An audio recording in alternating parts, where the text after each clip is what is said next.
Good morning. Morning మ్యాగజైన్కి స్వాగతం. ప్రముఖ దినపత్రికలో వచ్చిన వార్తలు వెనక జరుగుతున్న పరిణామాలు చూద్దాం. ఈనాడు చూస్తే గాలివాన బీభత్సం అన్నటువంటి వార్తను హైలైట్ చేశారు. పిడుగులు పడి 7 చెట్టు కూలి 1 మృతి. విరిగిపడిన చెట్లు, విద్యుత్ స్తంభాలు, తడిసిన ధాన్యం, నిండా మునిగిన అన్నదాత, లారీలు రాక తరలించలేక అవస్థలు, ఉద్యాన పంటలకు భారీ నష్టం. తెల్లారడం ఆలస్యం, ఉరుములు పిడుగుల మోత, ఆపై గంటకు 60 నుంచి 80 కిలోమీటర్లకు పైగా వేగంతో ఈదురుగాలు. వీటితో పాటే భారీ వర్షం ఆదివారం ఉదయం మొదలై రాత్రి వరకు రాష్ట్రంలోని పలు ప్రాంతాల బీభత్స వాతావరణం నెలకొంది. గాలుల తీవ్రతకు భారీ వృక్షాలు విరిగిపడ్డాయి. విద్యుత్ స్తంభాలు నేల కొరిగే వ్యవసాయ ఉద్యాన పంటలకు పెద్ద ఎత్తున నష్టం వాటిల్లింది. సుమారు 50,000కు పైగా ఎకరాల్లో వరి పంట దెబ్బతిని ఉంటుందని అంచనా. కోతకొచ్చిన వరి నేలవాలింది. ఆరబెట్టిన ధాన్యం వర్షానికి తడిచిపోయింది. ఈదురుగాలులు దాటికి 1000 ఎకరాల్లో అరటి, బొప్పాయి తోటలు నేలకరిచే. మొక్కజొన్న రైతులు నిండా మునిగాడు. రాష్ట్ర వ్యాప్తంగా వివిధ ప్రాంతాలు పిడుగులు పడి 7 చెట్టు కూలి 1 మరణించారు. ఆదివారం ఉదయం 8:30 నుంచి రాత్రి 7 గంటల వరకు జరిగిందన్నటువంటి వార్తని హైలైట్ చేశారు. ఓ పక్కన ధాన్యం అంతా తీసేసుకున్నాం, ప్రాబ్లమే లేదు, అది వైసీపీ సృష్టిస్తోంది అని చెప్పుకొచ్చారు. ఇక్కడేమో తడిసిన ధాన్యం, నిండా మునిగిన అన్నదాత, లారీలు రాక తరలించలేక అవస్థలని చెప్పి ఈనాడు రాసుకొచ్చినటువంటి స్టోరీ. లేకపోతే ఏం చేస్తున్నారు? సేవింగా స్పేవింగా డిస్కౌంట్ల పేరుతో ఊరించడం, ఆలోచించుకునే సమయం కూడా ఇవ్వకపోవడం, ఏదో కొందామని వస్తే అవసరం లేనివన్నీ కొనుక్కునేది చేయడం, ఇదంతా మార్కెటింగ్ వల్ల. దాని పేరు స్పేవింగ్.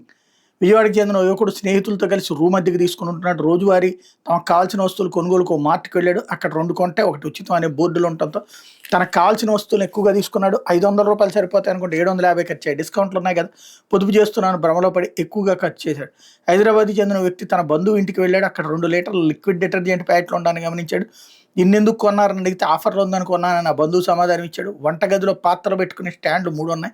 ఎక్కడ మునుపటి సమాధానం వచ్చింది. కాసేపటి తర్వాత అతనికి అర్థమైంది ఏంటంటే తన బంధువుకి షాపింగ్ వ్యసనంగా మారింది. దీన్నే స్పేవింగ్ అంటారట, సేవింగ్ కాకుండా.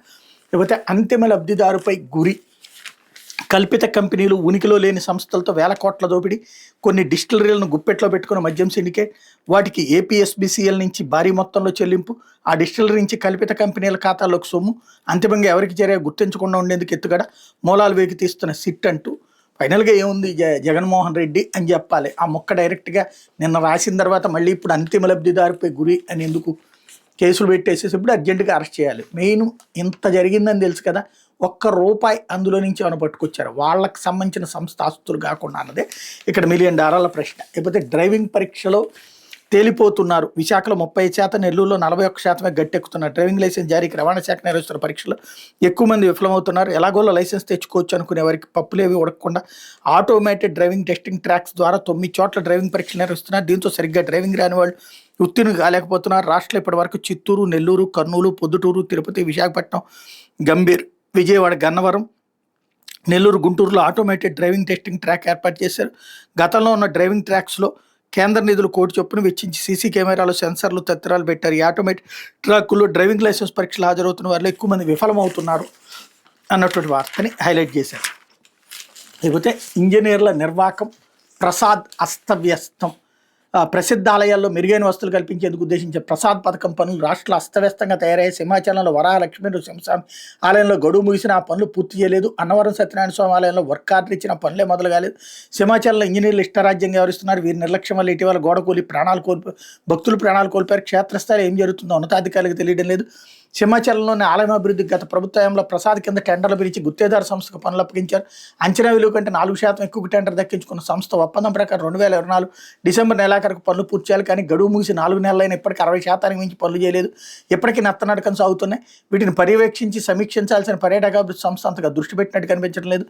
సంస్థకు ప్రత్యేకంగా ఇంజనీరింగ్ విభాగం ఉన్న సింహాచలం ఆలయంలో జరుగుతున్న పనులు అధికారులకు తెలియలేదంటే నిర్లక్ష్యం ఎంతలా ఉందో అర్థం చేసుకోవచ్చు. అసలు గోడ నిర్మాణ విషయం పర్యాటకాభివృద్ధి సంస్థ ఎండీ నుంచి ఈడీ, సిఈ, ఎస్సీ వరకు సమాచారం లేదంటే ఆ పనులపై ఉన్నత స్థాయి పర్యవేక్షణ ఏపాటిదో స్పష్టమవుతుంది. సింహాచలంలో పనులు పూర్తి చేసేందుకు జూన్ వరకు గడువు పొడిగించాలని కేంద్రానికి పర్యాటకాభివృద్ధి సంస్థ విజ్ఞప్తి చేస్తోంది. 2029 డిసెంబర్లో ప్రారంభమైన పనులు 23 డిసెంబర్లో ప్రారంభమైన పనులు 2024 డిసెంబర్ నాటికి పూర్తి చేయాలి. అలా చేయకపోవడంతో ఏడాది మార్చి నెలాఖరు వరకు పొడిగించారు. ఇప్పుడు మళ్ళీ మరో 2 నెలల పొడిగి పెంచాలని కోరుతున్నారు. ముఖ్యమైన పనులన్నీ అసంపూర్తిగానే ఉన్నాయి. మల్టీపర్పస్ బిల్డింగ్ పనులు సగం కూడా కాలేదు. మంజూరైన పనులే పూర్తి చేయించలేని అధికారులు అదనపు పనులు తలెత్తుకుని అంచనాల విలువలు పెంచేస్తున్నారు. గుత్తేదారులు, ఇంజనీర్లు కలిసి అందులో వాటాలు వేసుకుంటున్నట్టు విమర్శలు ఉన్నాయి. సింహాచలంలో ప్రసాద్ పథకంలో రక్షణ గోడ లేకపోయినా చేయించారు. గోడ కూడడంతో ఆ విషయం బయటపడింది. విశాఖలో యాత్రి నివాస్ ఆధునీకరణ పనులు 8.6 కోట్ల ప్రారంభించారు. అదనంగా 5 కోట్ల పనులు చేయించారు. ఈ బిల్లుల కోసం ఇప్పుడు ప్రయత్నిస్తున్నారు. రుషికొండపై రాజభవనం పనులు మొదట 200 కోట్ల ప్రారంభమై క్రమంగా పెంచేశారు. అన్నవరం సత్యనారాయణ స్వామి ఆలయంలో పనుల అంచనా విలువ కంటే 16% తక్కువకి దక్కించుకున్నారు. అంత తక్కువకు పూర్తి చేయడం సాధ్యమా అనే అనుమానాలు వ్యక్తం అవుతున్నాయి. గుత్తేదారు సంస్థకు వర్క్ ఆర్డర్ ఇచ్చి 45 రోజులైన ఇప్పటికీ పనులు మొదలు కాలేదు. సింహాచలంలో అంచనా విలువ కంటే ఎక్కువ పనులు పొందిన సంస్థే ఈ పనులు దక్కించుకుంది. ఇంజనీరింగ్ పనులు 5% నుంచి 10% వరకు తక్కువకు అనుమతిస్తుంటారు. అన్నవరంలో అంత తక్కువకి ఎలా ఇచ్చారని దానిపైన సందేహాలు వ్యక్తం అవుతున్నాయి. 2024 అక్టోబర్లో కేంద్ర ప్రభుత్వం ప్రసాద్ పథకంలో పనులు మంజూరు చేసింది. ఇవి 2026 అక్టోబర్లో పూర్తి చేయాల్సి ఉందన్నట్టు అర్థం హైలైట్ చేశారు. ఇక్కడే సమస్య ఏంటంటే కేంద్ర ప్రభుత్వం సొమ్ములు ఇస్తుంది, చక్కటి ప్లాన్తో చేసుకోవచ్చు. గుళ్ళకి డబ్బులు ఇవ్వడం ఇంతవరకు ప్రభుత్వాలకు అలవాట్లేదు. రాష్ట్ర ప్రభుత్వాలు కూడా గుళ్ళకి డబ్బులు ఇవ్వవు. మనం అనుకుంటుంటాం గుడికి అది కట్టించారు ఇది కట్టించారని. వాళ్ళ జేబులో సొమ్ము చచ్చినా ఇవ్వరు, వాళ్ళ బడ్జెట్ నుంచి చచ్చినా ఇవ్వరు. మనం హుండీల్లో వేసే డబ్బులో, విరాళాలుగా ఇచ్చే డబ్బులో ఆ డబ్బులతో కడతారు తప్పించి మసీదులకి చర్చిలకి ఇస్తారు కానీ గుళ్ళకి ఇవ్వరు. కేంద్ర ప్రభుత్వం తొలిసారి మోడీ సర్కార్ వచ్చాక ఇట్లాగే దేశవ్యాప్తంగా ఇస్తుంటే రాష్ట్రంలో ఉందెవరు? పర్యాటక శాఖ, దేవాదాయ శాఖ 2 రాష్ట్ర ప్రభుత్వంలో భాగమే కదా. మరి అద్భుతమైన పాలన అందిస్తున్నామని చెప్పిన వాళ్ళు ఈ 2 కలిసి ఇంతవరకు దీని మీద ఆలోచనే చేయలేదు.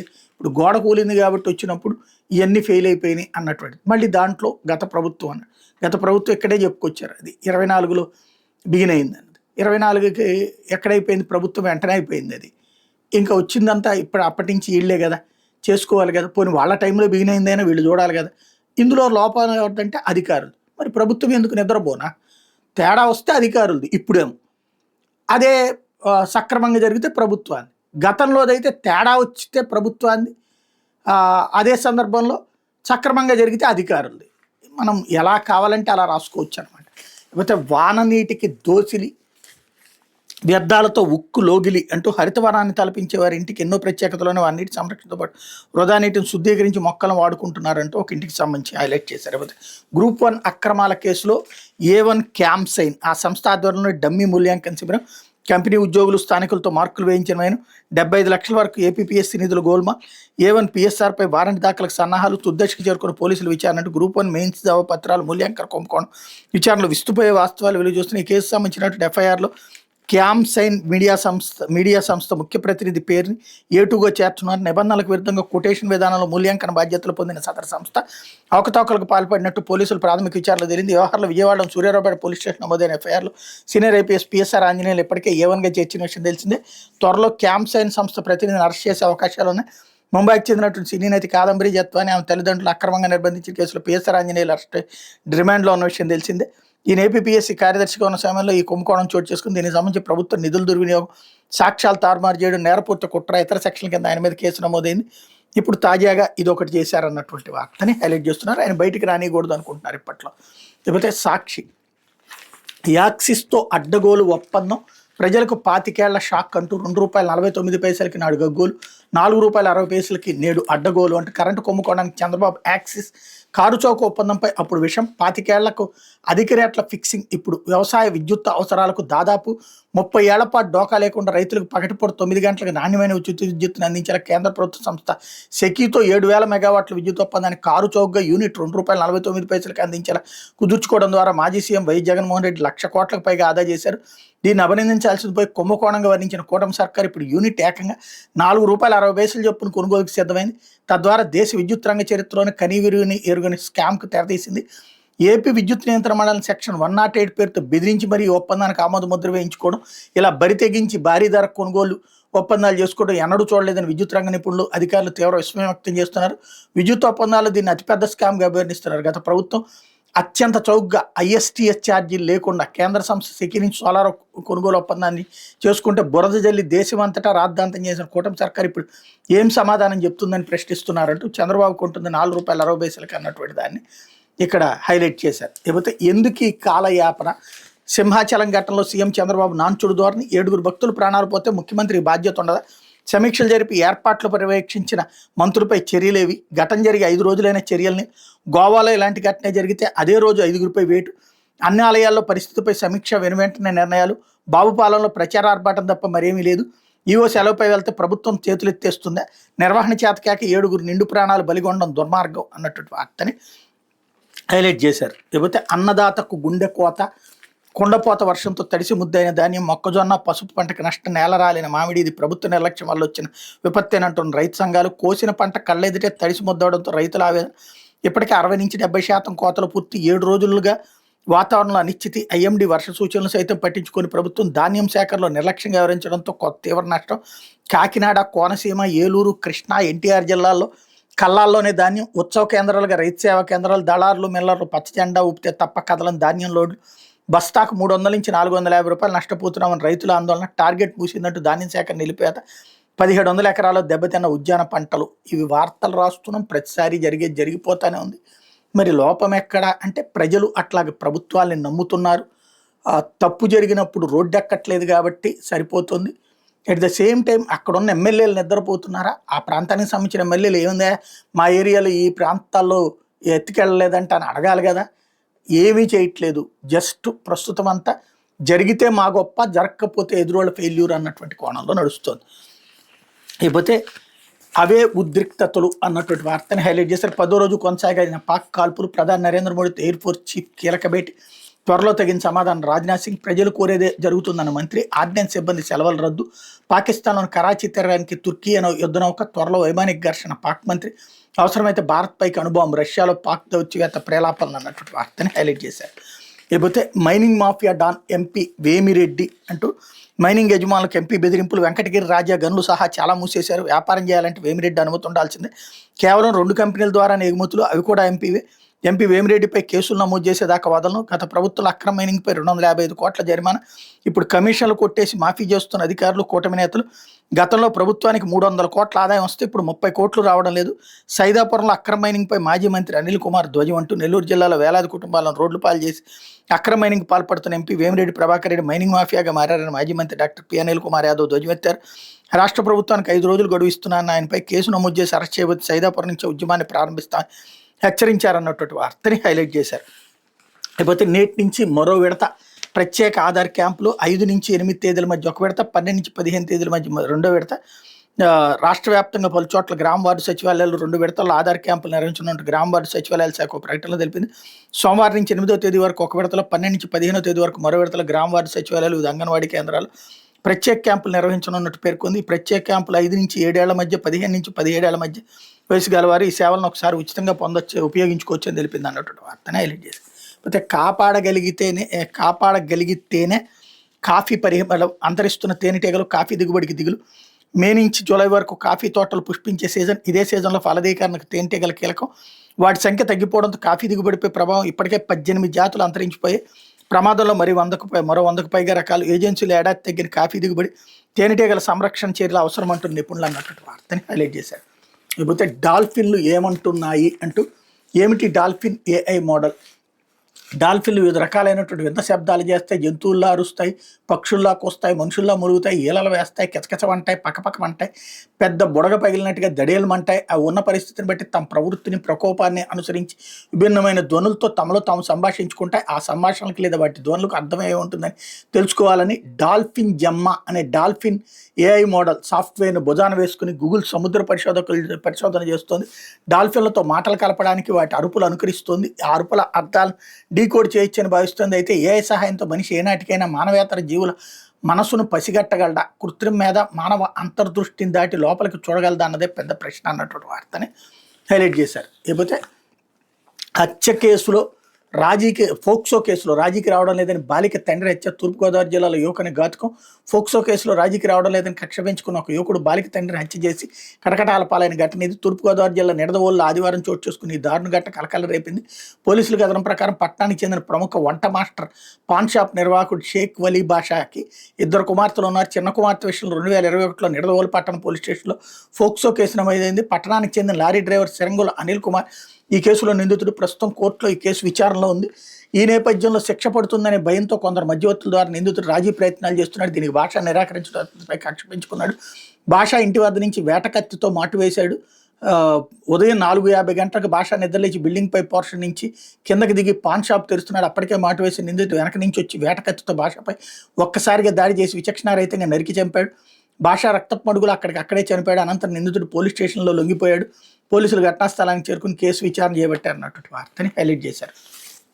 లేకపోతే ఆంధ్రజ్యోతి కొట్టేది గట్టిగా అని అంటూ పాక్పై భారీ దాడికి సంకేతాలు, వేగంగా పరిణామాలు కనిపించే విధంగా దాడి, అరేబియా సముద్రంలో నేవీ సర్వసన్నద్ధం, ఎల్ఓసి సమీపంలో యుద్ధ విమానాలు, సరిహద్దు వెంబడి ఎయిర్ డిఫెన్స్, పెద్ద ఎత్తున ఆర్మీ కదలికలు, రష్యా నుంచి ఇగ్లా ఎస్ క్షిపణుల కొనుగోళ్లు, పంజాబ్లో 2 పాక్ గూఢచారుల సరిహద్దుల్లో 8 చోట్ల కవ్వింపులు, బాగ్లిహార్ డ్యాం నీటి నిలిపేత, పాకిస్తాన్లో మొదలైన యుద్ధ భయం, యుద్ధం వస్తే బ్రిటన్కి పారిపోతున్న నా దేశ ఎంపీ అఫ్జల్ ఖాన్, 4 రోజులకే ఖాళీ కానున్న పాక్ శతగ్నిగుండ్లు, ఉక్రెయిన్కి విక్రయాల వల్లే పాక్ గొప్పులన్నీ తప్పులే, PL-15 క్షిపణులపై ఆర్భాట ప్రచారం, వాటి వాస్తవ రేంజ్ 120 కిలోమీటర్లే కానీ 300 కిలోమీటర్లు కాదు కిలోమీటర్లు అంటూ డంబాలు, సీమాంతర ఉగ్రవాదాన్ని ప్రోత్సహిస్తూ ఉగ్రవాదులు స్వర్గధామంగా మారిన పాకిస్తాన్పై భారత్ భారీ దాడికి సిద్ధమైందా, ప్రపంచ దేశాలకు తమ ప్రతిచర్య స్పష్టంగా కనిపించేలా పెద్ద దెబ్బ కొట్టనుందా, సర్జికల్ దాడితో సరిపెట్టకుండా గట్టిగా బుద్ధి చెప్పాలని నిర్ణయించుకుందా, త్రివిధ త్రిముఖ వ్యూహంతో పాక్ నడ్డివేర్చనుందా, వేగంగా మారుతున్న పరిణామాలు చూస్తే ప్రశ్నలకు అవుననే సమాధానం వస్తుంది.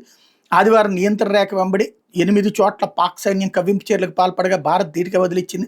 సరిహద్దుల్లో భారీగా సైన్యాన్ని ఎయిర్ డిఫెన్స్ వ్యవస్థను మోహరించింది. ఆర్మీ కదలికల సమాచారం శత్రు దేశానికి పంపుతున్న 2 గూఢచారులు పంజాబ్లో అరెస్ట్ చేసింది.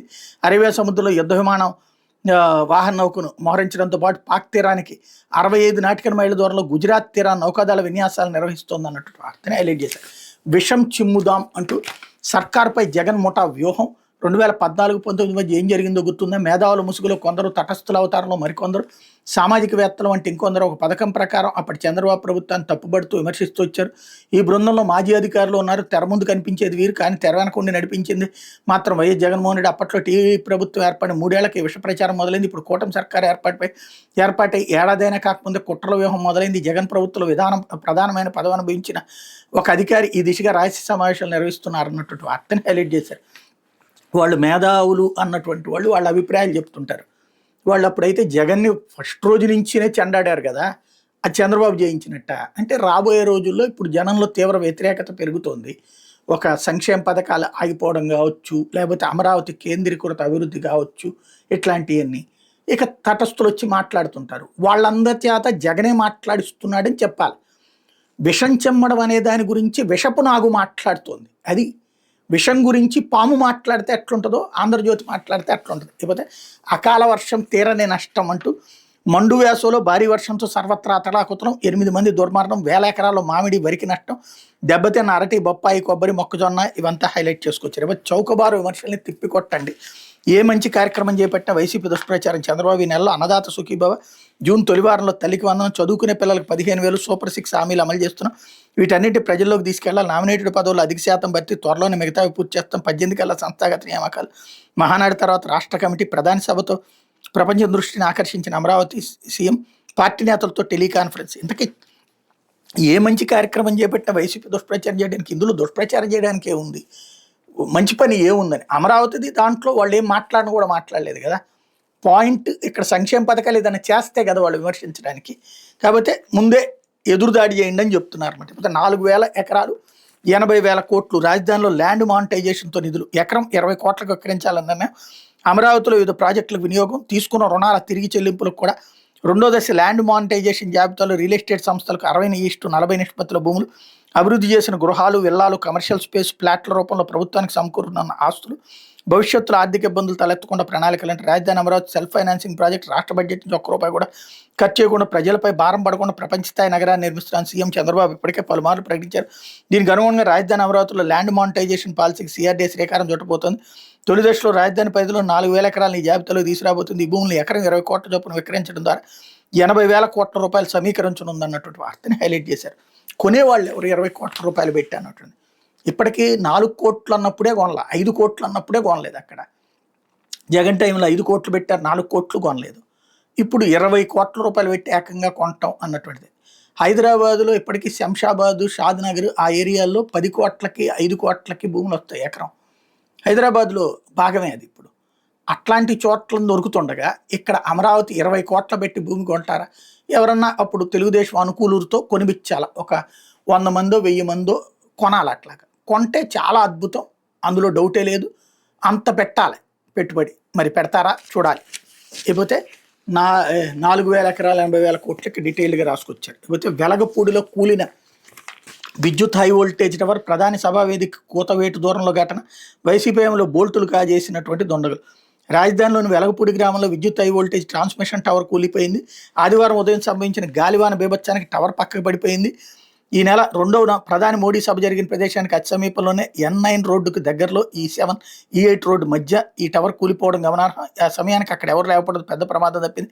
ప్రధాన సభ రోజున టవర్ కూలి ఉంటే పరిస్థితి చాలా దారుణంగా ఉండేదని ప్రజలు ఆందోళన వ్యక్తం చేస్తున్నారు. కాగా టవర్ కూలిపోవడంతో ఆదివారం ఉదయం నుంచి వెలగపూడి ప్రజలు విద్యుత్ సరఫరా లేక ఇబ్బంది పడ్డారు.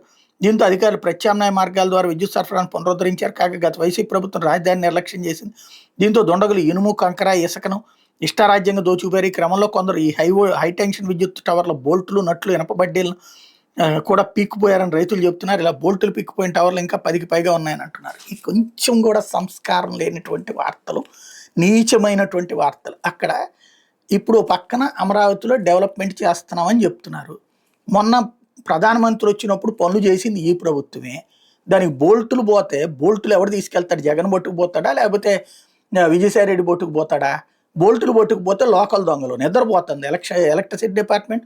పోనీ 10 నెలలు అయింది. 10 నెలల నుంచి బోల్టులు పోతే బోల్టులు బిగించకుండా సమాధానం చెప్పాల్సినటువంటి విద్యుత్ శాఖను మాట్లాడడం మానేసి గత ప్రభుత్వం ప్రతి దాంట్లో ఫెయిల్యూర్ జరిగిన ప్రతిదానికి గతం గతం గతం అని చెప్పి ఒక అబద్ధాన్ని, పచ్చి అబద్ధాలతో ఫెయిల్యూర్ని కవర్ చేసుకొచ్చేటటువంటి దిక్కుమాలిన వార్తలు రాసుకొస్తున్నారు. నీచమైనటువంటి జర్నలిజానికి పాల్పడుతున్నటువంటి దానికి సజీవ సాక్ష్యం ఇది. ఈ దినపత్రికలో వచ్చిన వార్తలు వెనక జరుగుతున్న పరిణామాలు.